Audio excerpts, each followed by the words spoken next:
Charlie Kirk, we going there. My wife watched Charlie Kirk every night before she went to bed. She was watching videos. She loved it because he shared truth. He confronted the culture of the day with the truth of the gospel.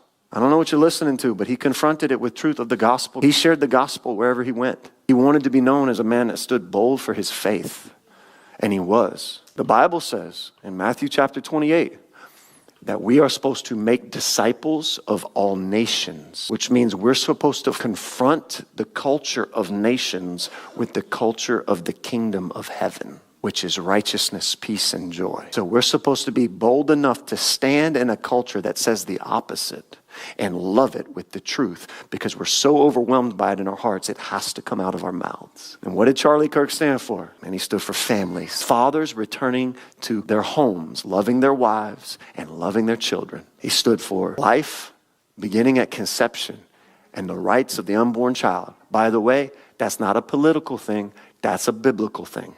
He stood for marriage between a man and a woman.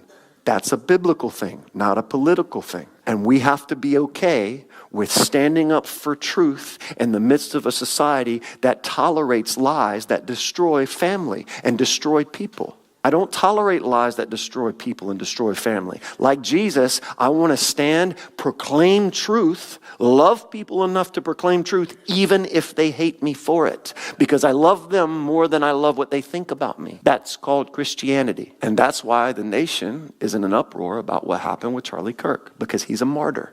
He stood for truth in the gospel in the midst of a lot of society that didn't.